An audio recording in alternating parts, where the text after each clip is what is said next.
साथ मैं हूं विवेक और इस वक्त की सबसे बड़ी खबर, बिहार में प्राइमरी शिक्षकों की बहाली होगी। बड़ी खबर आपको बता रहे हैं, बिहार में प्राइमरी शिक्षकों की बहाली से जुड़ी खबर। एनसीटी से पत्र जारी होते ही शिक्षा विभाग ने हरी झंडी दी है। 94,000 पदों पर शिक्षक की बहाली होगी और NISO से डीएलएड पास अभ्यर्थी भी अप्लाई कर पाएंगे। डीएलएड वालों के लिए अलग से जारी होगा शेड्यूल और 3 महीने में पूरी बहाली प्रक्रिया करनी होगी। तो पहले से आवेदन दिए अभ्यर्थियों को पुनः एक बार फिर से आवेदन की जरूरत नहीं होगी। और रजनीश हमारे साथ फोन लाइन पर अपडेट बताएं। रजनीश, देखिए, एक बड़ी खबर है बिहार के अभ्यर्थियों के लिए, जिनको लगातार इंतजार करना पड़ रहा था बिहार में शिक्षक बहाली को लेकर, क्योंकि पूरी प्रक्रिया जो है अंतिम चरण में थी, यानी मेधा सूची जारी होने की बारी थी। उससे पहले जो है एनसीटी ने पूरी प्रक्रिया पर रोक लगा दी थी। वजह ये बताया गया था कि NIOS से जो डीएलएड पास अभ्यर्थी हैं उन्होंने 18 महीने का ही कोर्स पूरा किया है, जबकि 24 महीने की जरूरत थी। तो ऐसे में NIOS ने पूरी प्रक्रिया पर जो रोक लगाई थी, उस प्रक्रिया को अब हरी झंडी दे दी है और राज्य सरकार को पत्र जारी कर दिया है। ऐसे में राज्य सरकार ने अब अगले 10 से 15 दिनों में अब नए शेड्यूल जारी करने की बात कही है वैसे अभ्यर्थियों के लिए जो डीएलएड पास किए हैं NIOS से। साथ ही वैसे अभ्यर्थियों को राहत मिली है जिन्होंने पहले से अप्लाई किया था और जिनकी मेधा सूची बनने वाली थी, उनको राहत मिली है। तो कहीं ना कहीं 94,000 पद जिसकी बहाली प्रक्रिया शुरू हुई थी, उसको हरी झंडी मिली है और जल्द ही यानी 3 महीने के भीतर ये डेडलाइन रखा गया है कि पूरी प्रक्रिया जो है खत्म कर ली जाएगी और ज्वाइनिंग लेटर शिक्षकों के हाथ में मिल जाएगा। तो एक राहत की खबर है वैसे अभ्यर्थियों के लिए जो लगातार टीईटी पास करके, बीएड करके या फिर डीएलएड करके इंतजार में थे कि वो शिक्षक बनेंगे, अब उनको राहत मिली है। विवेक, बहुत बहुत शुक्रिया रजनीश तमाम खबर के लिए। मधेपुरा में खाना नहीं मिलने से नाराज कोरोना के 7 पॉजिटिव मरीजों के साथ 18 लोग हॉस्पिटल से भाग गए हैं। भागने की सूचना मिलने के बाद पहुंचे स्वास्थ्य विभाग और पुलिस के अधिकारियों ने समझा बुझाकर इस पूरे मामले को शांत कराया है। हॉस्पिटल से भागे लोगों का आरोप है कि दिन भर भूखे रहने के बाद रात 12 बजे तक उन्हें खाना नहीं मिला। विरोध करने के बाद जो खाना मिला भी वो घटिया किस्म का था। सवाल यह है कि अस्पताल में भर्ती मरीजों के साथ ऐसा सलूक क्यों किया जा रहा है। साथ ही सवाल उन लोगों पर है जो पॉजिटिव होने के बाद अस्पताल से भागे, क्योंकि उनकी यह हरकत उनके साथ और भी कई लोगों की जान को खतरे में डाल सकती है।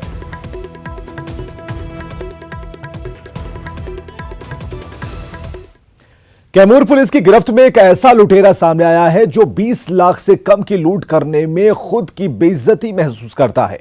हालांकि जिस मामले में यह कानून के बेरहम पंजे में फंसा वो महज 3.5 लाख की लूट का मामला है और इस चूजी लुटेरे को इसी का मलाल है।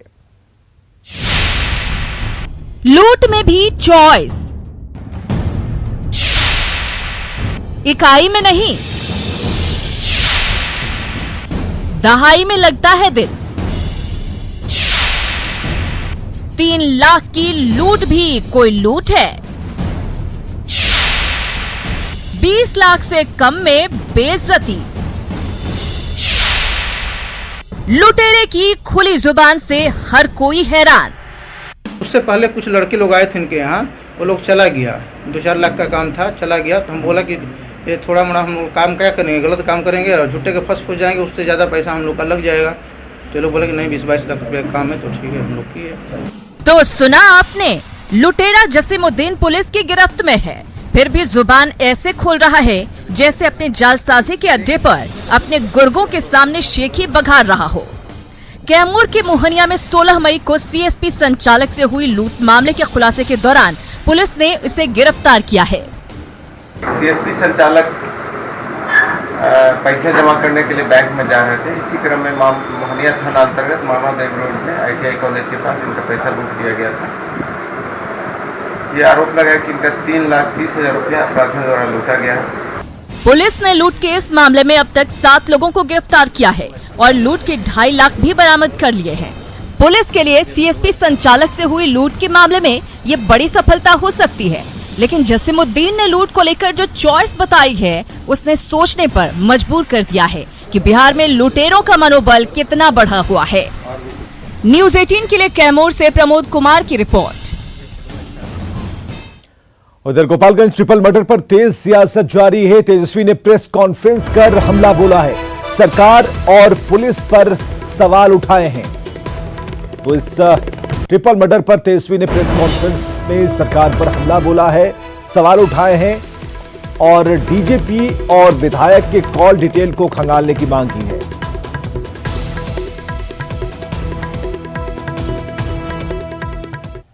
एक जो है पप्पू पांडे जो आदतन अपराधी है, उसके 3 महीने का कॉल रिकॉर्ड निकाला जाए और कोशिश ये भी की जाए कि व्हाट्सएप कॉल का डिटेल भी निकाला जाए। पता चल जाएगा किन किन लोगों से, किन किन बड़े बड़े अधिकारियों से वो बात करता था। इसमें तो एसटीएफ ने साफ साफ कह दिया, नाम है, शूटर आते हैं उनके, AK-47 रहते हैं उनके पास, पैसे दिए जाते हैं, ये सारा मामला है।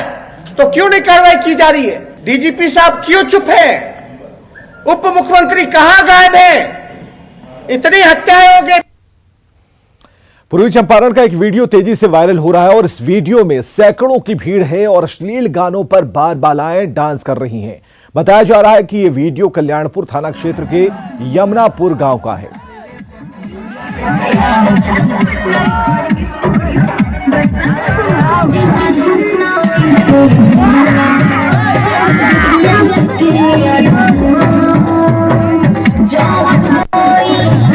मुकेश हमारे साथ मोतिहारी से फोन लाइन पर। मुकेश, जो ये बाल-बालाओं का डांस चल रहा था, जो आयोजन किया गया, इसके पीछे जो डीलर है ध्रुव प्रसाद यादव, उससे पूछताछ हुई है अभी तक इस बारे में? जी बता दूं कि ध्रुव प्रसाद यादव को पुलिस ने गिरफ्तार किया है। जब यह वीडियो सोशल मीडिया पर वायरल हुआ, उसके बाद से ध्रुव प्रसाद यादव को पुलिस ने गिरफ्तार किया, थाने में ले आई है और पूछताछ जारी है। यह पूरा मामला ध्रुव प्रसाद यादव जो पीडीएस दुकान के डीलर हैं, उनके पोते के जन्मदिन पर हुआ, पार्टी हुआ, लॉकडाउन के बीच में नाच गाने का प्रोग्राम हुआ और अश्लील गानों के साथ सैकड़ों लोग उसके दरवाजे पर पहुंच करके और वहां पर इस नाच गाने का आनंद लिया और पूरा सोशल डिस्टेंसिंग का जो है उसकी धज्जियां उड़ाई गई। मुकेश, जिन लोगों ने धज्जियां उड़ाई सोशल डिस्टेंसिंग के नियमों की, निर्देशों की, क्या उनके ऊपर एक्शन होगा? थाना ने क्या कुछ कार्रवाई की है इस बारे में अब तक? जी पहले तो इस जो वीडियो वायरल हुआ है उसके आधार पर एक FIR किया गया है और उसको गिरफ्तार किया गया है। ध्रुव प्रसाद यादव को गिरफ्तार करके पुलिस पूछताछ कर रही है। पुलिस का कहना है कि सोशल डिस्टेंसिंग का यहाँ ख्याल नहीं रखा गया है और वीडियो वायरल हुआ है, जिस मामले पर आपात स्थिति वाली जो अभी लॉकडाउन का चल रहा है, इसके मामले में दर्ज किए गए हैं और उन्हें जेल भेजा जाएगा। चलिए, बहुत बहुत शुक्रिया मुकेश, हमसे बातचीत के लिए, तमाम जानकारियों के लिए।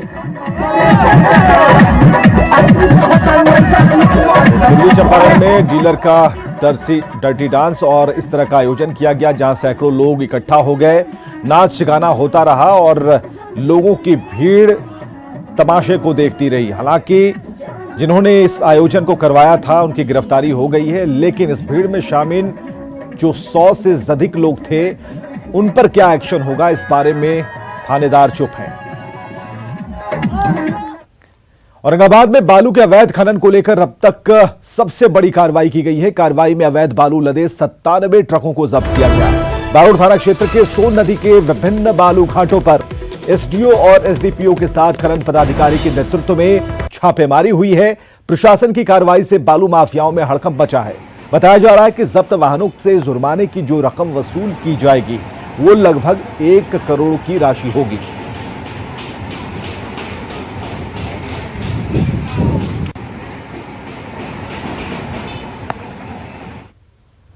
और बड़ी खबर है राजधानी पटना से, जहां पीरबहोर के पॉपुलर कॉम्प्लेक्स के पास भीषण आग लग गई है। आग पास में लगे ट्रांसफार्मर में लगी। आग लगने के बाद आसपास अफरा तफरी मच गई। एहतियात के तौर पर अगल बगल के मार्केट को जल्द से जल्द खाली कराया गया और फिलहाल किसी तरह की कोई नुकसान की खबर नहीं है। आग पर काबू पा लिया गया है। राजधानी पटना के लंगटोली इलाके में आज भीषण आग लगी है। यही वो ट्रांसफार्मर है जिसमें भीषण आग लगी थी और आग की भयावहता काफी अधिक थी।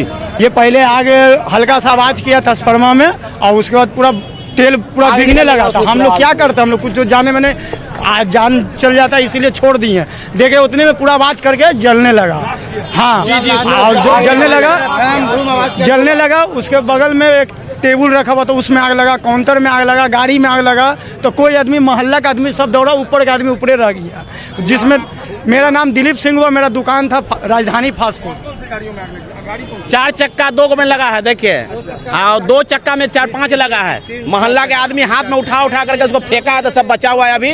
ना तो 5 भी का तो बहुत देरी के बाद आए हैं, बुतने के बाद मोहल्ले के लोग सब बुताए हैं। फायर ब्रिगेड की गाड़ियाँ यहाँ पहुँची हैं और थोड़ी देर से पहुँची और उसके बाद कदमकुआं थाने की पुलिस है। फायर ब्रिगेड की कई गाड़ियाँ यहाँ पर हैं, 1 2 3 4 5 गाड़ियाँ यहाँ पर पहुँची हैं और तब जाकर आग पर पूरी तरीके से काबू पाया गया।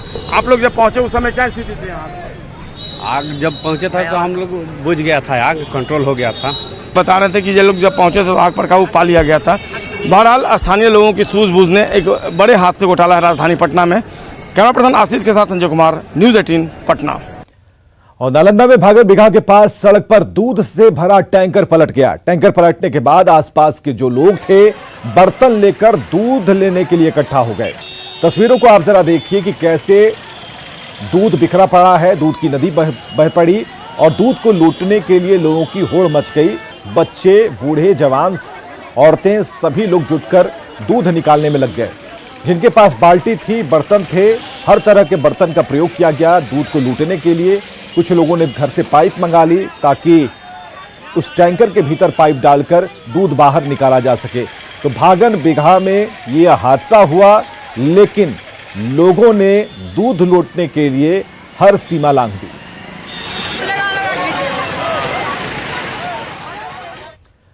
अनलॉक 1 में बिहार के तमाम सरकारी कार्यालयों में कर्मचारियों की उपस्थिति 100% अनिवार्य की गई है। वहीं सभी कर्मचारियों को 9:30 बजे से 10 बजे के बीच कार्यालय पहुंचने का निर्देश दिया गया। लेकिन आज पहले ही दिन सचिवालय के कर्मचारियों ने निर्देशों की अनदेखी कर दी और तो और जो कर्मचारी लेट लतीफ पहुंचे भी उनमें से कई बगैर मास्क के दफ्तर पहुंचे। पूछने पर अपनी दलील देने लगे। जी जी, एक्चुअली बैग में बैग में है। अच्छा, पहन ले रहे हैं।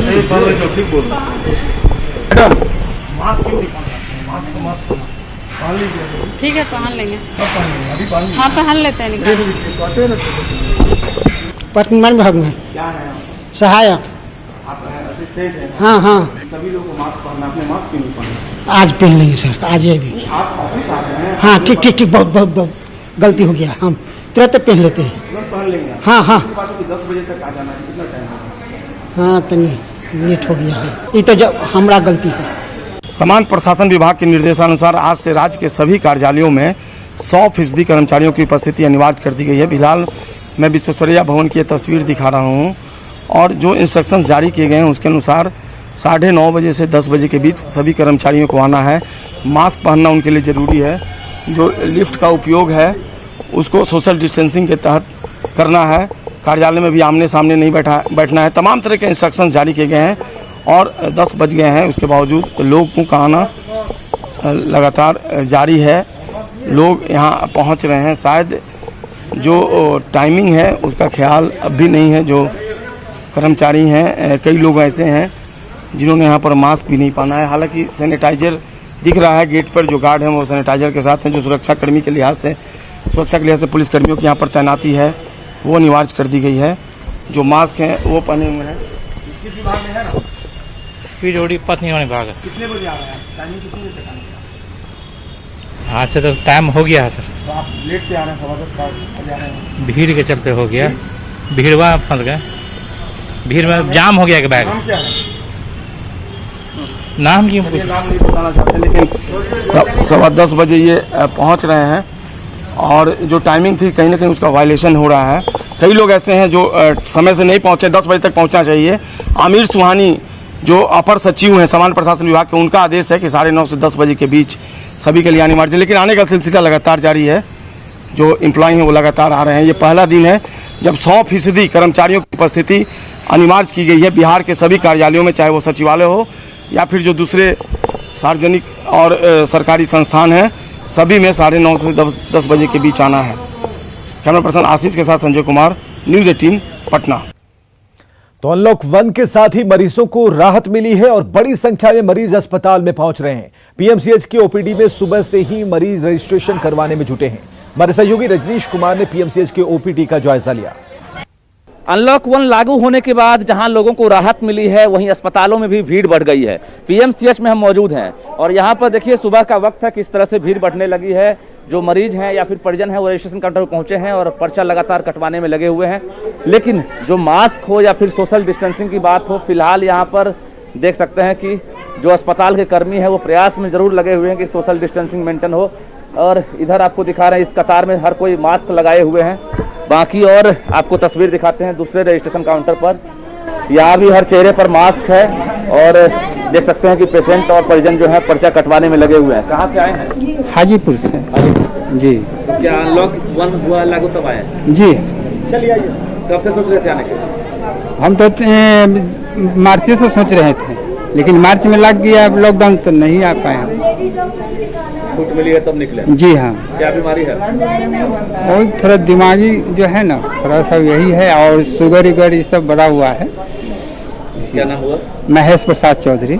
बिल्कुल, तो हर कोई इंतजार में थे कि जो अनलॉक 1 लागू हो या फिर लॉकडाउन में छूट मिले, उसके बाद हम अस्पताल पहुंचेंगे। यहाँ भी देख सकते हैं हर चेहरे पर मास्क लगा हुआ है और निश्चित रूप से जो पीएमसीएच है वहाँ पर भीड़ तो बढ़ी है, लेकिन सिस्टमेटिक तरीके से फिलहाल यहाँ पर इलाज करने का प्रयास जारी है। मैडम कहाँ से आई है? सब्जी बाग से। सब्जी बाग। तो पर्चा कट रहा है? हाँ कट रहा है। पहले से राहत मिली है तब निकले? हाँ बहुत। पेशेंट कहाँ? हम ही पेशेंट। आप ही पेशेंट। लॉकडाउन में वर्जित था घर से निकलना, लेकिन अनलॉक 1 लागू होने के बाद मरीजों को फिलहाल राहत मिलता हुआ दिखाई दे रहा है। कैमरामैन राहुल के साथ रजनीश कुमार, न्यूज़ 18 पटना। तो कोरोना के बीच अब जिंदगी रफ्तार पकड़ रही है, उद्योग धंधे शुरू हो रहे हैं। औद्योगिक क्षेत्र बिहटा में फैक्ट्रियों में चहल पहल दिखने लगी है, तो उम्मीद ये की जा रही है कि जल्द ही सब कुछ पटरी पर लौट जाएगा।